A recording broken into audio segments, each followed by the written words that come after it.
కృష్ణా జిల్లా పామరు నియోజకవర్గంలో మట్టి మాఫియా ఆగడాలు పెచ్చిమీరిపోతున్నాయి. నియోజకవర్గంలోని అన్ని మండలాల్లో కూడా స్థానిక అధికార పార్టీ నేతలు మట్టి అక్రమ రవాణాలో కీలక పాత్ర పోషిస్తున్నారు. ఎమ్మెల్యే వర్లకుమార్ రాజా అనుచరగణం ప్రోద్బలంతోనే నియోజకవర్గ వ్యాప్తంగా మట్టి మాఫియా రెచ్చిపోతుందని విమర్శలు వినిపిస్తున్నాయి. వందల కొద్దీ ట్రాక్టర్లు చెరువుల నుంచి మట్టిని తరలిస్తున్నాయి. ఆ మట్టిని స్థానిక వెంచర్లకు అమ్ముకుంటూ సొమ్ము చేసుకుంటున్నారు కొంతమంది అక్రమార్కులు. కృష్ణా జిల్లా పామరు నియోజకవర్గంలో మట్టి మాఫియా రెచ్చిపోతోంది. కూటమి సర్కార్ వచ్చిన తర్వాత ఆగడాలు మరింతగా పెరిగిపోయాయని అంటున్నారు. 4 మండలాల్లో ఉన్న చెరువుల్లో మట్టిని విచ్చలవిడిగా తవ్వేస్తున్నారు. పామరు నియోజకవర్గంలో మట్టి మాఫియాను గణేష్, ప్రవీణ్ అనే 2 వ్యక్తులు నడిపిస్తున్నట్టుగా తెలుస్తోంది. నిజానికి చెరువుల్లో మట్టి తవ్వాలంటే అనుమతి తీసుకోవాల్సి ఉంటుంది. గ్రామ పంచాయతీలో తీర్మానం చేసిన తర్వాతే చెరువులో మట్టి తవ్వాల్సి ఉంటుంది. అలా కాకుండా గ్రామ అభివృద్ధి కోసం మట్టిని తీసుకోవడానికి నామమాత్రపు అనుమతి ఇస్తారు. దీన్ని అడ్డం పెట్టుకుని మాఫియా పెద్ద ఎత్తున మట్టి అక్రమ తవ్వకాలు సాగిస్తోంది.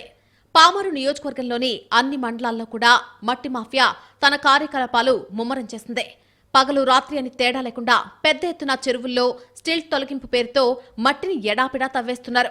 రిమ్మనపూడి, తోట్లవల్లూరు, పసుమర్రు, మంటాడ, పెదపారిపూడి ప్రాంతాల్లో మట్టి మాఫియాకు ఎదురు లేకుండా పోయింది. చెరువుల్లో మట్టి అక్రమ తవ్వకాలపై ఫిర్యాదులొస్తే అధికారులు తూతూ మంత్రంగా తనిఖీలు చేసి చేతులు దులుపుకుంటున్నారు. అధికారులు రైడ్స్ చేస్తే ఒకరోజు మాత్రమే తవ్వకాలు ఆపుతున్నారు. ఆ తర్వాత రోజు నుంచి మళ్లీ తవ్వకాలు యథాతథంగా జరుగుతున్నాయి. స్థానిక ఎమ్మెల్యే వర్లకుమార్ రాజా అనుచరుల అండతోనే మట్టి తవ్వకాలు జరుగుతున్నట్టుగా ఆరోపణలు వినిపిస్తున్నాయి. నిత్యం వందల ట్రాక్టర్స్తో మట్టి తరలిపోతోంది. చెరువుల్లో మట్టి తవ్వకాలను స్థానిక అధికార పార్టీ నేతలు తమకు ఆదాయ వనరుగా మలుచుకున్నారు. నిబంధనలు పూర్తిగా తొంగలో తొక్కి రాత్రి పగలు తేడా లేకుండా జేసీబీలతో మట్టిని తవ్వేస్తున్నారు. ఇటీవలి కాలంలో నియోజకవర్గంలో పెద్ద ఎత్తున వెంచర్లు వెలిశాయి. చెరువుల్లో తవ్విన మట్టిని వెంచర్లకు తరలిస్తున్నారు. ఒక్కో ట్రాక్టర్ మట్టికి 1000 నుంచి 2000 రూపాయల వరకు వసూలు చేస్తున్నారు. అధికారులకు సమాచారం ఉన్నప్పటికీ వాళ్లకి ఎంతో కొంత ముట్టజెప్పి మట్టి మాఫియా తన పని తాను చేసుకుపోతోంది. రిమ్మనపూడి శివారు దేవానందపురం చెరువులో మట్టిని ప్రొక్లైనర్తో తవ్వేస్తున్నారు. 2 రోజులుగా సుమారు ఎకరం 70 సెంట్లున్న చెరువును ఇష్టారాజ్యంగా తవ్వేశారు. చెరువు వద్ద ట్రాక్టర్లో మట్టి లోడింగ్ 900 రూపాయలు తీసుకుంటున్నారు. దేవానందపురం నుంచి పామరకు తరలిస్తే 1700 నుంచి 1800 వసూలు చేస్తున్నారు.